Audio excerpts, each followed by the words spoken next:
If I haven't previously spoken with you either verbally or electronically, I am Yoruba Butler, and I serve as the Strategy Director for Postsecondary Access at Alabama Possible. And I will be co-presenting today's professional development webinar with two professionals whose area of expertise is in admissions and enrollment management. They are Howard Singer, uh, Associate Director of the Office of Undergraduate Admissions at Boston College, and Fred Guichard, Recruitment Specialist for the Office of Undergraduate Admissions at the University of Houston. We will be sharing information about what they are looking for in applicants, testing requirements, scholarship opportunities, and any other highlights pertaining to their individual institutions. We'd like to recognize and thank our sponsors for supporting this work and making this webinar attainable. Without their support, Alabama Possible would not be able to provide assistance that we do without a participation fee. The Alabama Goes to College campaign works closely with several partners to implement the initiatives that we're going to discuss today. Thank you to our great partners, Alabama Commission on Higher Education, Alabama Community College System, Alabama State Department of Education, and Get Educated, the Common Black College application that helps promote applying and enrolling students at 65 historically Black colleges and universities. A few housekeeping tips. Please keep your microphone on mute at all times to avoid any feedback during the presentation. This webinar will be recorded and posted to youtube.com/Alabama Possible should you want to revisit any of this content. You can submit questions throughout the webinar using the chat feature. We will collect those questions and answer them towards the end of the presentation. In addition, we have poll questions throughout the webinar, which are designed to get real-time feedback. We would love it if everyone would participate in these polls. This portion of the webinar is especially important if you are a high school educator. It is imperative that you stay through the end of the webinar because there will be poll questions at the end as well. By doing this, it is the only way you will be eligible to receive professional development credit. Answering the poll questions will not be time consuming, as we understand that you are exceptionally busy this time of year. We hope this lessens the burden of having to complete a separate survey after the webinar. For our social workers, we also have a QR code at the end of the webinar that will provide you with the opportunity to earn 1 contact hour of general education.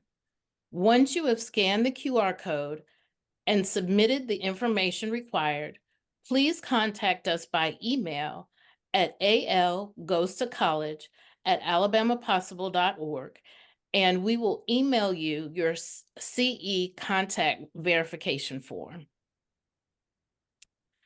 Educators, please share your efforts using the various platforms for social media as you continue to build a college-going culture within your community. You can find us on Facebook, Instagram, and X, previously known as Twitter. We also encourage you to use the following hashtags when promoting your efforts. Now, if you've logged in a little bit late, we want to make sure that you're able to register your school for the Alabama Goes to College campaign. High schools can sign up at alabamapossible.org/registered 2023-24.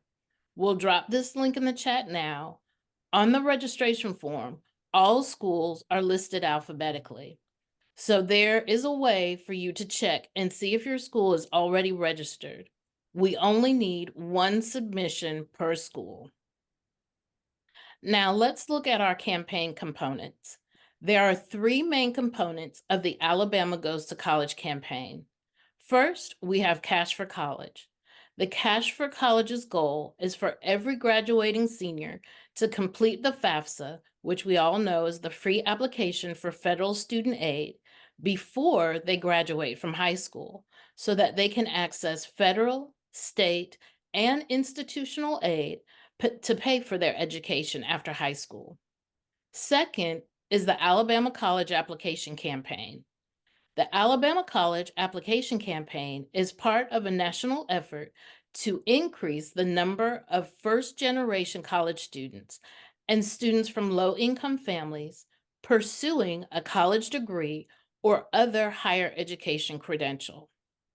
The primary purpose of this effort is to help high school seniors navigate the complex college application and admissions process and to ensure they apply to at least one post-secondary institution. Our third component is our College and Career Decision Day. College and Career Decision Day celebrates students committing to pursue their education past high school, whether to obtain a 2-year degree, a 4-year degree, a certificate or industry recognized credential, entering the military, or pursuing a skilled trade. Now, if we could have our first poll question, and it reads, what percentage of your seniors would you estimate apply to out-of-state institutions? May, if you would deploy those poll questions for us? Yes, that is launched now, and we'll give it a few moments to make sure everyone has an opportunity to respond. So it looks like 57% of y'all, the majority, are saying anywhere from 0 to 19% of your seniors apply to out of state institutions. But then we also have 21% and 14% of y'all having anywhere from 20 to 60% of your students applying to out of state institutions. So while we know the majority of our seniors do stay within state, there is a large amount of seniors going out of state. So we're excited to have our representatives with us today to talk about the out of state admissions process. So I'll stop sharing now, but like Ruben mentioned, we'll have more poll questions towards the end of the session today. So please hang on for those as well. All right. Thank you, May. Now, why do we encourage post-secondary education? According to the Alabama Education and Training Outlook occupational projections for 2020 through 2030, which is prepared by the Alabama Department of Labor and Labor Market Information Division, it shows that jobs in occupations requiring a form of post-secondary education will grow faster during the projected period of 2020 through 2030. Therefore, we need to prepare our students and ensure that they are ready for the workforce. Occupations typically requiring a master's degree are projected to grow the fastest at 15.5% over the period, followed by doctoral or professional degrees at 9.4% and associate's degree occupations at 9.3%. The education classifications showing the slowest growth include some college, no degree at 1%, and high school diploma or its equivalent at 4.2%. Now, occupations requiring some college, no degree, and higher surpass the annual median wage of all occupations at $36,253. Doctoral or professional degree occupations report that the highest wages in 2020, followed by master's degree and bachelor's degree occupations, respectively. No formal education, no formal educational credential occupations are the lowest earning, falling $14,002 below the total median. This is why it's imperative that students are continuously encouraged to pursue a post-secondary experience. Now, as we are all very familiar with, we are upon our Alabama college application campaign season, and we wanted to remind everyone that this year our spring dates are February 19th through the 23rd. So we wish you all much success. And as a participant, everyone will receive a PDF version of this presentation, allowing you to access our Educators Toolkit. The content is on a shared drive, so please make sure you download documents before you make any edits. And we also have two resources, the Educator's Handbook and the Student and Family Guidebook, which can be found online. We encourage you to share this information with your colleagues and your students. And now that we're in the midst of the FAFSA season, we want to encourage you and your students and or their families to call our help desk. You can reach us at 334-316-6155 on the weekdays during business hours. And also we want to remind you that you can reach us by phone and or by text at the same number. Again, please feel free to send your students our way. We want to support you all to the best of our efforts. Now, we would like to introduce our panelists for today. We ask that you gentlemen give your name, the institution that you represent, and the best piece of advice that you would give an educator that is assisting a student who is preparing to enroll at an out-of-state institution. As mentioned earlier, our panelists are Howard Singer and Frederick Guichard. Howard, the floor is yours. Thank you. And thank you for having me here. It's a pleasure to not be spending the entirety of my day reading applications and being able to talk to people, albeit remotely. I do appreciate that. What I'd like to do is describe briefly Boston College. We are a four-year private selective institution located not in Boston, which is a mistake that a lot of people make when I go down to Alabama and Mississippi and Louisiana and some other southern regions that I travel to. We're medium-sized, so we have about 9,500 undergraduates. I think that's a nice sweet spot between the variety of 4,000 options that are in this country and tiny liberal arts colleges, which could be wonderful fits for many of your students. And the sort of opposite of that would be the large state institution or a very much larger private institution that can have up 20 to, I think it used to be, this in my 40 years of doing this, I think Michigan still might have like 65,000 undergraduates there. So some people really thrive in that. There aren't too many places that are in that sweet spot of the sort of 7,000 to 10,000 range, especially being private institutions. Other things that make Boston College somewhat unique is that we've got this beautiful self-contained campus, not just being medium-sized, but we're a Jesuit Catholic university. And when I go down past the Mason-Dixon line, I oftentimes need to talk a little bit about that. There's some people, a little bit scared if they come from a different faith background. I like to tell families all the time that, I've been there for 43 years. My first 5 years, I was a coach in the athletic department.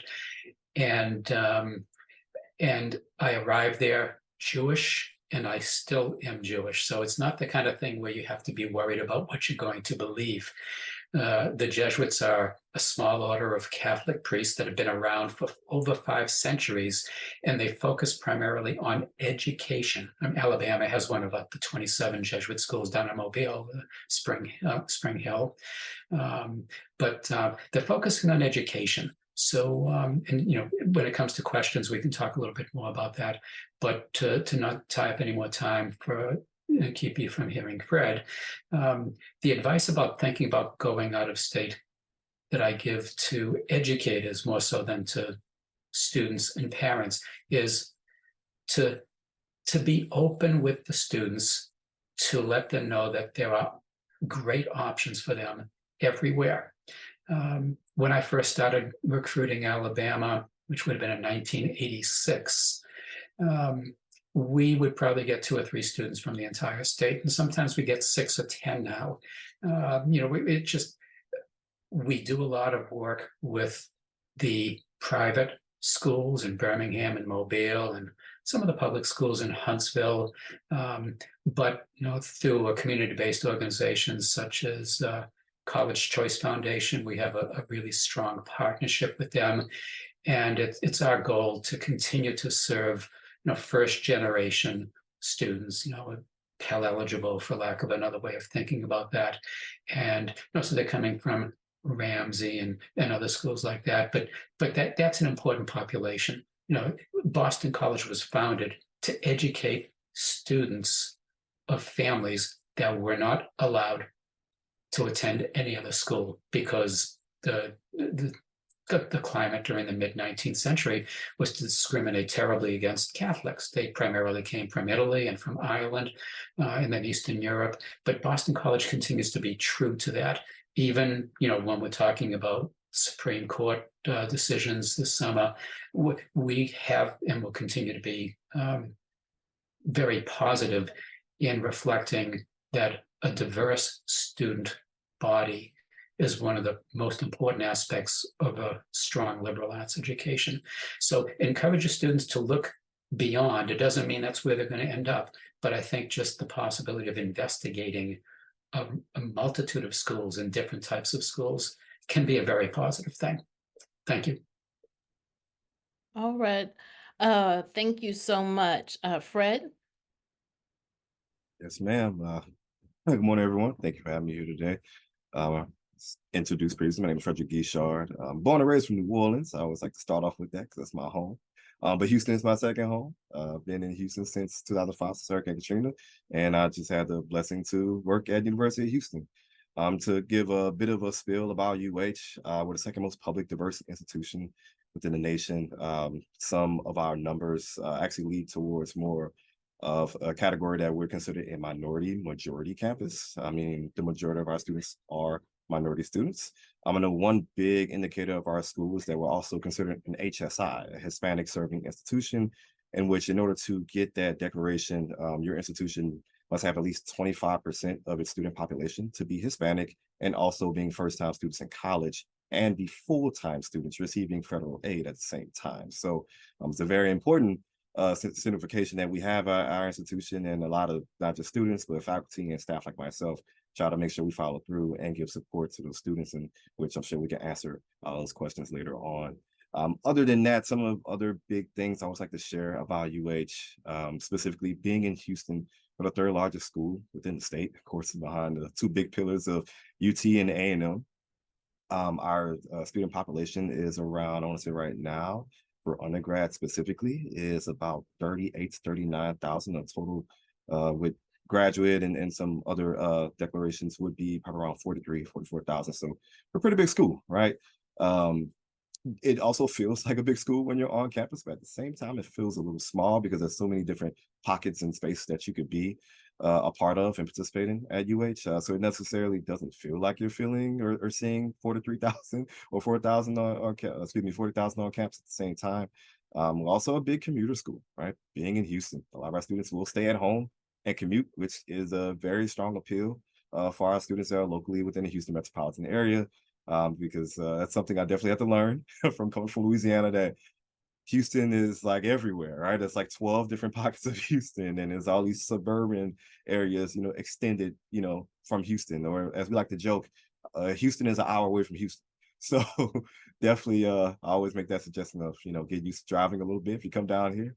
But we definitely take advantage of that with our student population for sure, with a lot of mobility. And speaking of mobility, we're ranked 31st within social mobility. I actually think that's something that I try to remind students about, even in Houston, to consider a fact of what social mobility can mean, not just towards a student, but maybe in their future, going towards a career that they're targeting.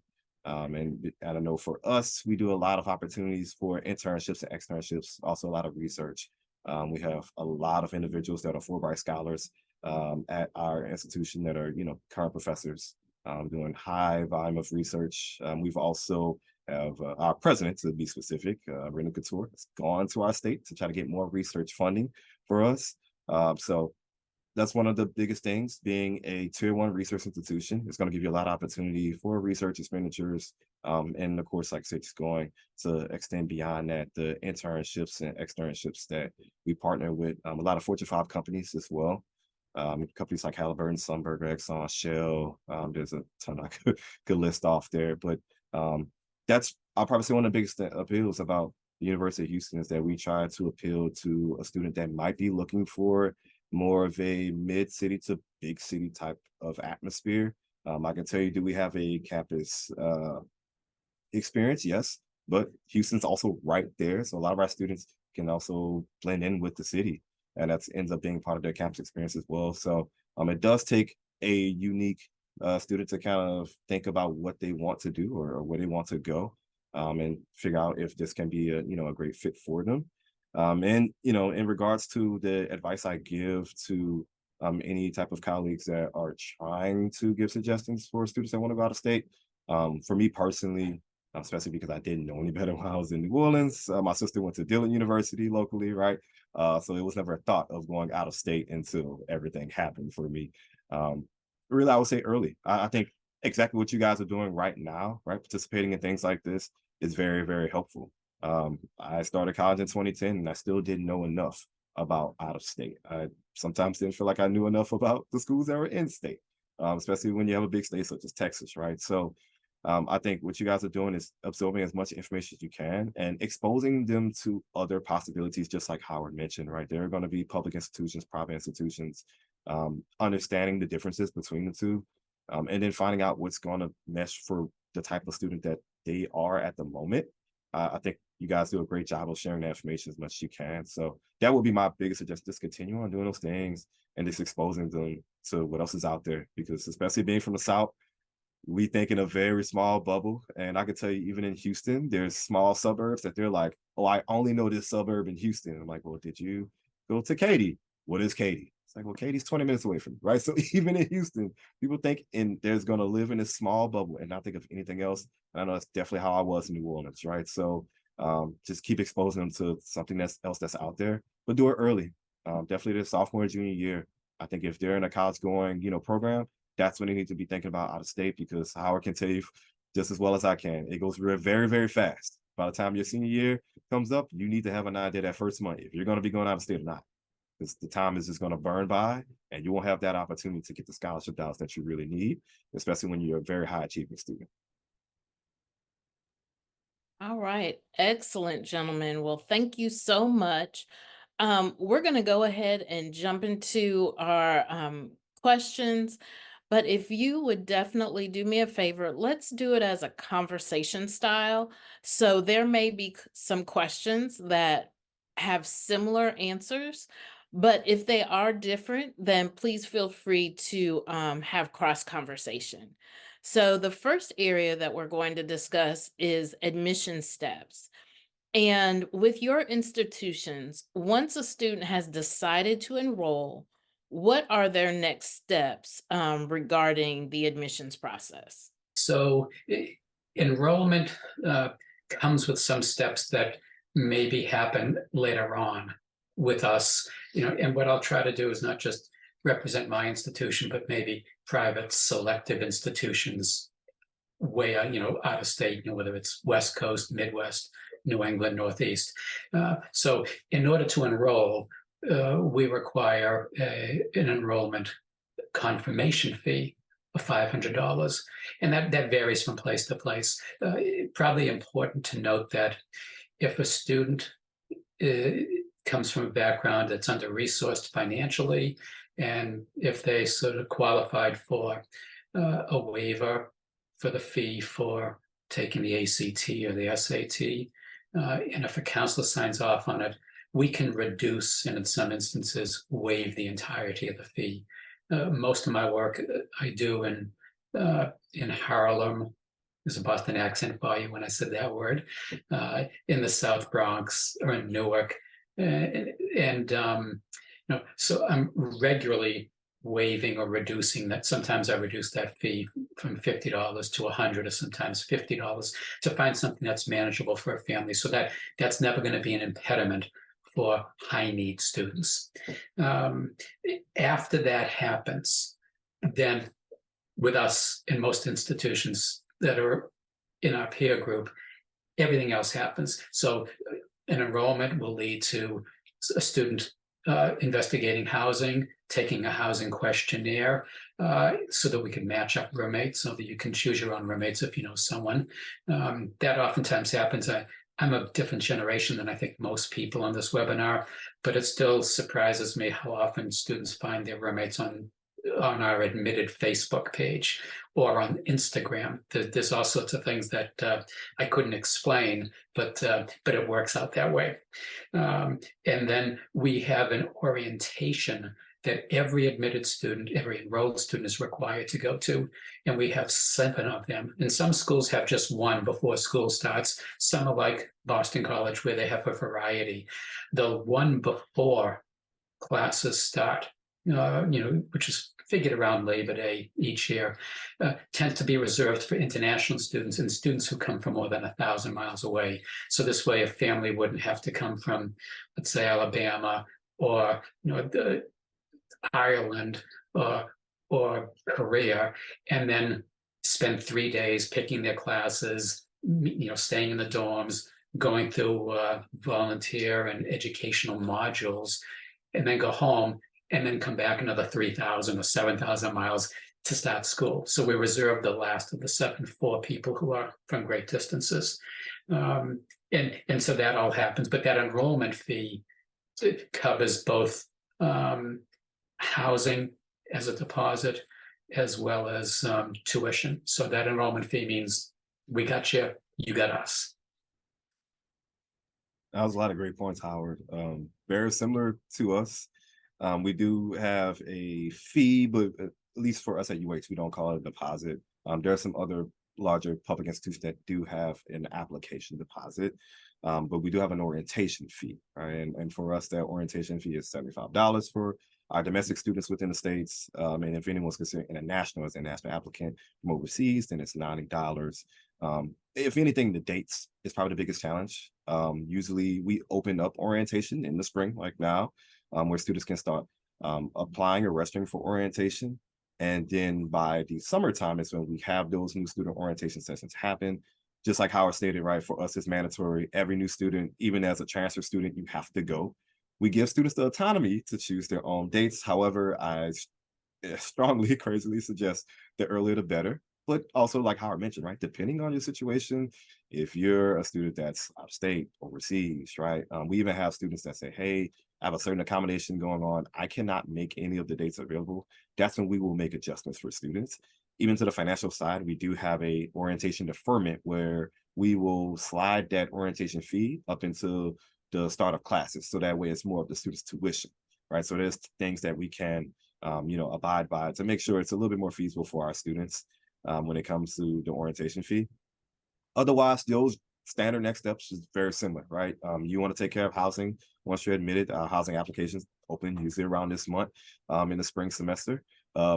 Also very funny, Howard, UH came up with this kind of like app style thing where students can, as I've heard of students say, it's kind of like a quick, like, I'm going to meet you in 10 minutes, like style on an app to look at a profile, figure out what works. And it was something that the students asked for. So, our housing department said, sure, we'll try it. And it's been working for the past 4 years. The students, kind of figure out who their roommates are. I always tell students, hey, if you know who your roommate is beforehand, you can always ask and maybe refer each other.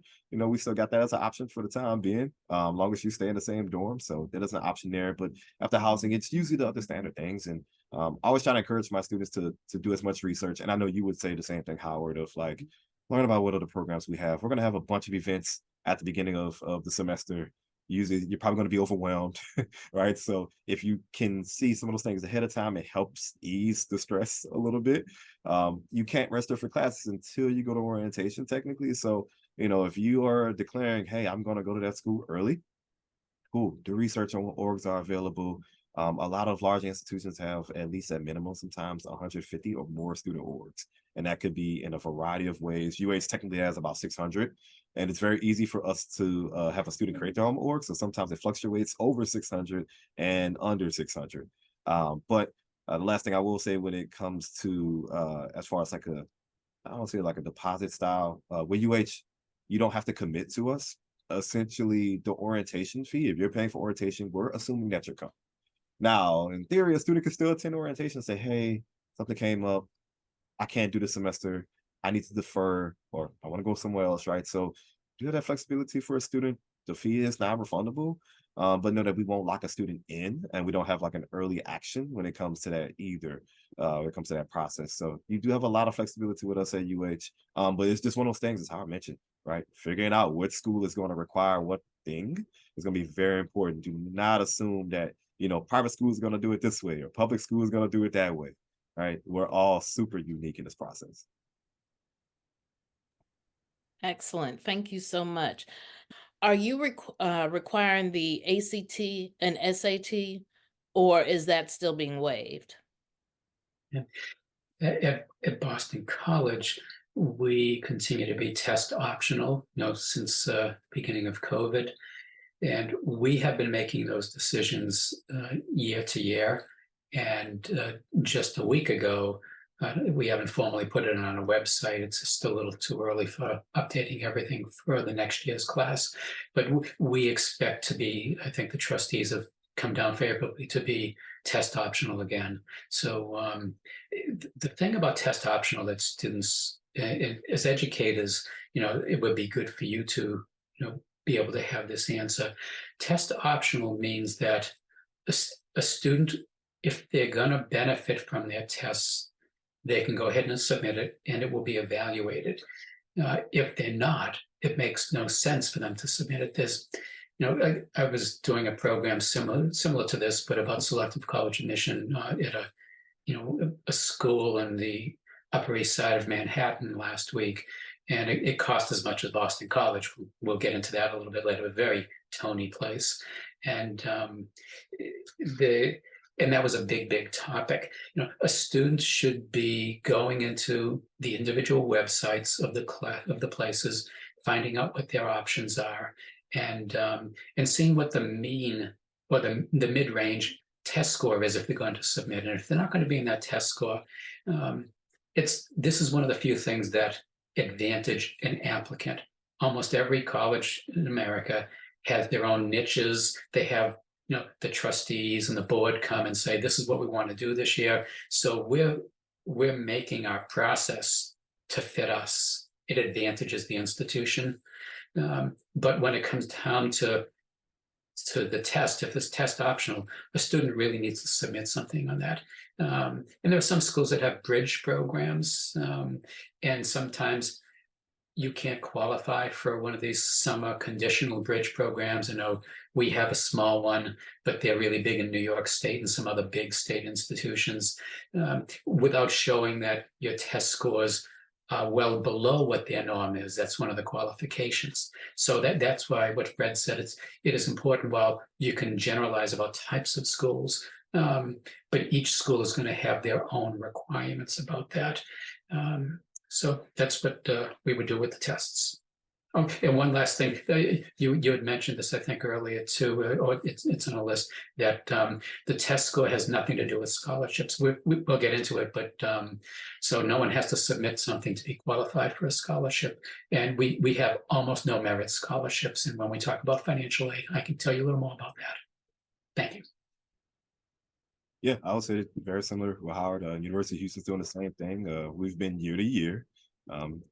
As sure Howard can say, it's been a challenge, right? Trying to have that conversation with underclassmen of like, I can't tell you right now, but if you talk to me at this time, I might have an answer, So I firmly believe that it's been beneficial for us at our university. I already, as you know, right, we have a lot of great students that are much more reflective than their tests. So that's something that I'll say that my directors and executive directors have fought for, because each year they want to understand, well, why do you want to keep it?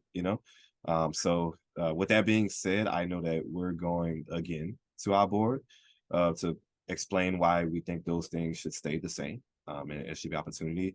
And at least this time around, since we've done it for 3 years in a row, hopefully the goal is to extend it more than a year. So nothing as of now. I believe our board doesn't meet until the next 2 months or so. But hopefully during the summertime, we'll have a much larger announcement where, once again, very similar to how we'll list on our website that, hey, we're going to be test optional for this amount of time. And once again, very similar to what Howard stated, I try to stress this as much as I can to students. There's no point of you submitting a test score when you don't have a good score for the school that you're applying to, right? Especially if you're paying to submit that test score, right? We'll kind of touch on, how schools, receive documentation, things like that. But, just using my university as an example, if you have lower than a 1070, do not send your score. And so I will blatantly tell a student that. I'm okay with telling the student that. I don't believe in just kind of, speaking in general terms. I like to be very direct, and UH thankfully has a lot of specific requirements. So I'm a little bit given the leadway to be direct with our students. And so I'd rather tell a student, this is what the parameters are. If you don't have this, then go test optional. Very plain and simple, right? And if you, don't have that, or if you do have this score, then let's apply the test score. We do have some things internally where we can kind of make some changes before like an application goes into review. But that's something that we stress out as much as we can early, so that way a student doesn't feel like they got caught up by, I guess you could say, the application procedures, rather than feel like they had a fair shot at getting admitted. All right, excellent. Well, oftentimes as you all go through, I'm looking at my questions and you're hitting a lot of them. So, but I do have another question. So for students who have individualized educational plans in their high schools now, what kind of accommodations do you all grant, and what type of paperwork do the students have to submit? Does it have to be submitted beforehand, with the application process, um, or can they bring that information with them? At my institution, uh, it's always in a student's best interest who has any kind of a learning difference, if they're on an IEP, to submit that with the application. Uh, as I would not read that information. And what we typically would want is not just an IEP, but what qualified them for the IEP. So the full battery of the Woodcock Johnson or the Wexler, are the two things.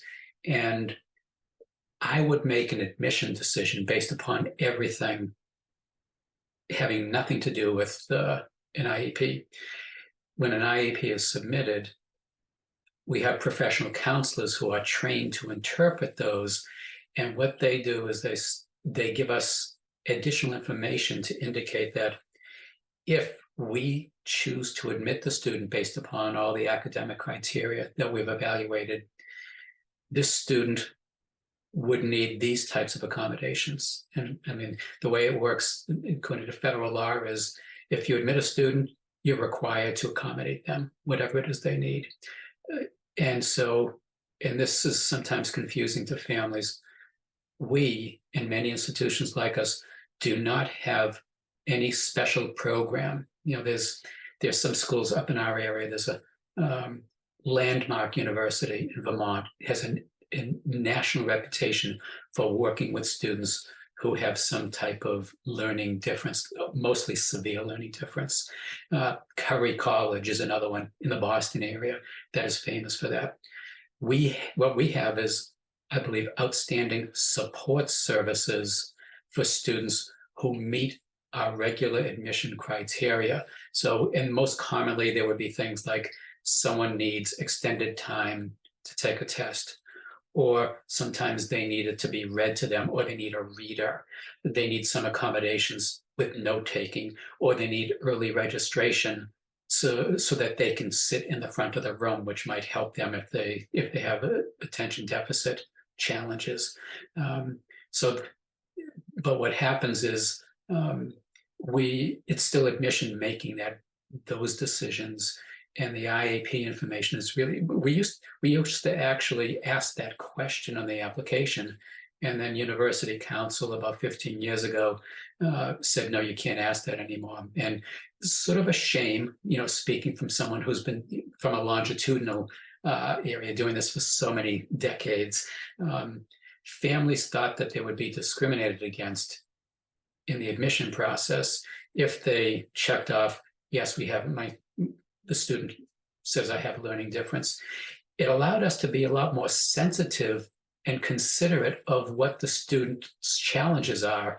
But now we don't always know that. And so there could be a reason why, if a counselor doesn't tell us that the student qualified for a waiver of the foreign language requirement, and that's why they don't have it. If we don't get that sort of explanation, it just looks like someone isn't taking something that almost everyone else of the 35,000 people who apply to Boston College are taking. So it's always in a family's best interest, I think, to like Fred said, the word I would use is we try to be transparent about everything we do. That's what I think good admission counselors do. Families should be very transparent about things too, because the last thing that a student should ever want is to be in an institution where they didn't let them know they needed some accommodations, and then they get to a place that might not be able to offer them the accommodations, and now you got to find another college. Yeah, I wholeheartedly agree. I know one of my challenges when I was a student worker at Sam Houston was learning, things about the state of Texas that they don't have a lot of accessibility for, right, through the application process. So, like you said, Howard, it's definitely a daunting task, knowing that sometimes you are restricted on how much you can assist. And just like you said, I try to encourage families to notify us, especially with UH right now, the fact that we're test optional. We were not test optional before the pandemic started, right? And so those are the opportunities where students can point out those things in the application. And during the application, that's when we can take things into consideration. And that's just one step, right? There's also ways that students can submit documentation through our disability center that we have on campus. Any type of disability or accessibility that's necessary, that the student feels necessary, can make a request, even if it's not something that's been, I guess I'll say, given by the state. If it's not like a 504 or anything like that, right? If they just need that additional time for exams, our disability center, accessibility center has created an electronic document where a student can go through this process and say, hey, I need this kind of assistance. Can you guys assist me with this, right? And they'll actually assist the student now to getting something officially approved as well. So we're trying to take those steps, right, to at least assist what we can. But like Howard stated, it's when a student gets here, a lot of times I get more questions about before the student gets to university, what things can be adjusted or looked at differently. And that's where it becomes very complicated and unfortunate on our end that, we're a little tied and what, resources we can offer. But definitely when a student gets to UH, there's definitely some flexibility there. And that's, once again, like Howard said, I would consider it much as possible to notify your institution, say, hey, I need this level of assistance, right? Because at the end of the day, we're paying a lot of tuition, to have these things, being granted for us. And so a lot of universities aren't specialized to focus on that. So, utilize the tuition that you're paying for to ask those things out of your institution. Thank you so much. Now, trying to be sensitive to time, if you gentlemen would, because we have some poll questions that we need to ask our participants, but if you all would give us just a little bit of information about what your institutions are doing regarding FAFSA submissions, and the delay in process of everything that's going on, in any type of assistance that you may or may not offer undocumented students. If you all could give us a lightning round of that type of information, and then we'll just move forward. But you touched upon all the questions pretty much that I had sent you all, so thank you so much.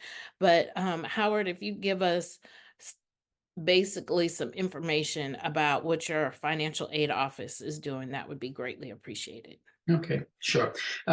One thing that I think is important is that Boston College is one of 22 national private colleges and universities that is both need blind and meets the full demonstrated need of the incoming student body.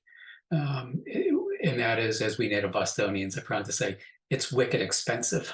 It takes a lot of money. We tie up maybe 160 to 170 million dollars a year in aid. So, and for a lot of the families, when I first started doing presentations, even when I went down to Birmingham and talked to CCF the first couple of years, it was really important to let students know that for many students, their families' out-of-pocket expenses to go to a $90,000 institution annually, a Boston College, their out-of-pocket was less than if they went to a state institution.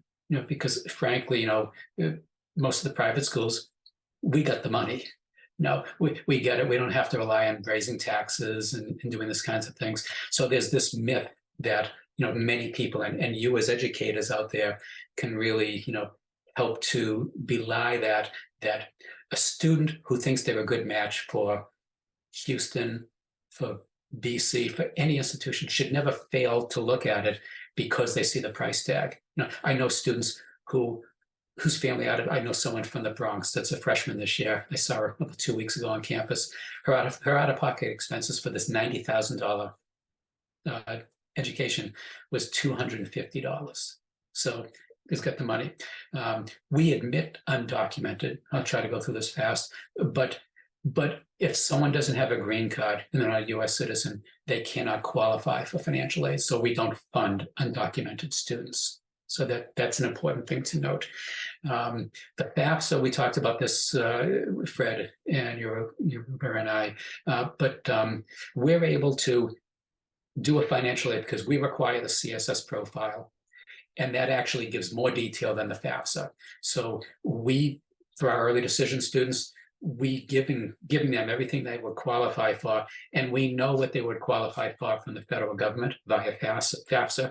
We just can't call it what it would be called once we get FAFSA, but that being delayed, some students, they're still going to get every dollar that they would qualify for, and they wouldn't have to wait until well after the FAFSA is sent to colleges, which is now going to be post-March, I believe.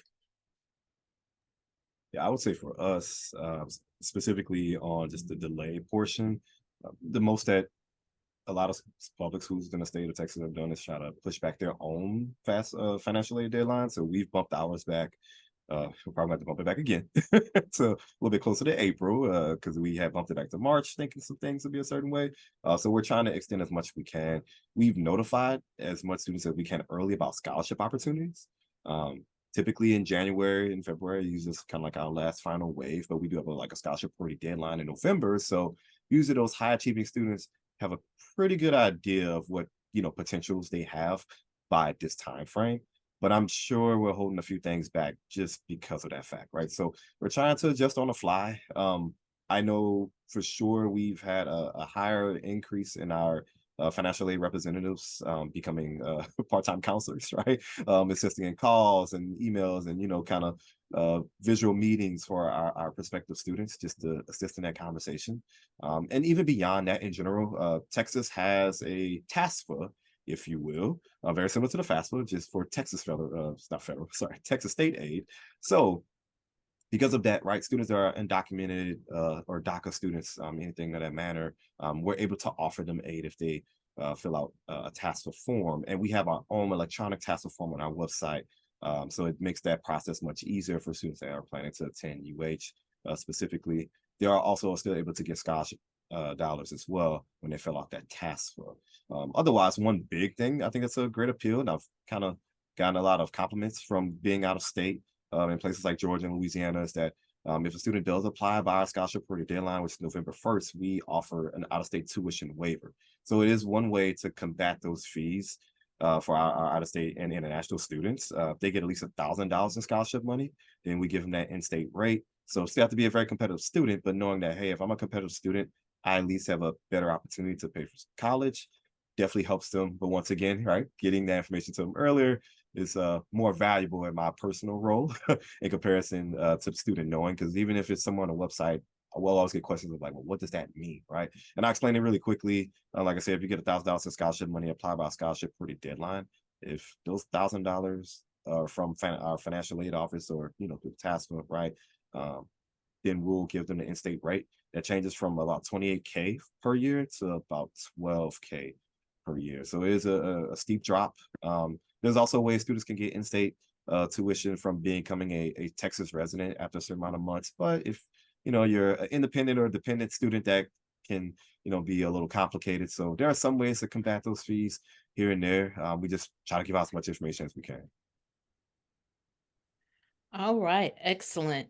Well, seeing that we don't have any questions in the chat right now, let's go ahead and jump forward to our surveys.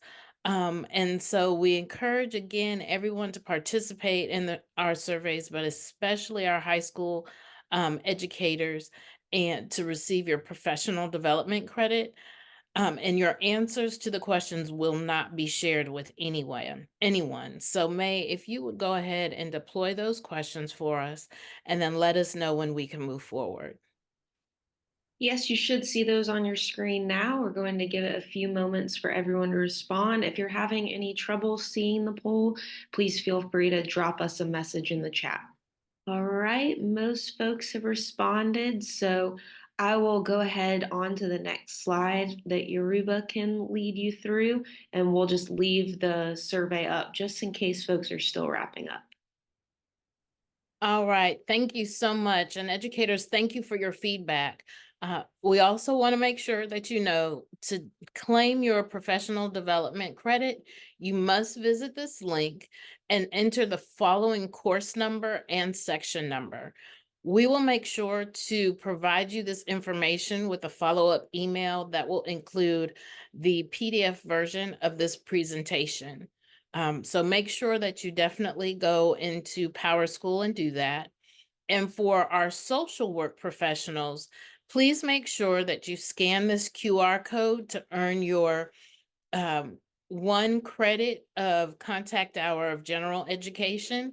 And as mentioned earlier, if you need the CE contact verification form, please email us at algoestocollege@alabamapossible.org, and that information will be posted on our last slide.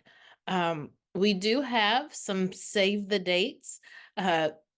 We will have our next community conversation on Tuesday, February 6th at noon, and that topic will be supporting students and parents through the Better FAFSA, and that will be run by an educator. So the information, it is just a community conversation. Feel free to come and share your thoughts. On February 13th at 10:30, we will hold our Cash for College Navigating Financial Aid for Immigrant Families by one of our partners from the Hispanic Interest Coalition of Alabama, which is better known as HICA. And lastly, as previously mentioned, our spring dates for the Alabama College Application Campaign will be February 19th through the 23rd. And please always keep in contact with us. If you have any questions, you can feel free to email us at algoestocollege@alabamapossible.org, or you can find us online at alabamagoestocollege.org. You can also make sure that you share our telephone number, which is 334-316-6155, where we receive telephone calls and text messages.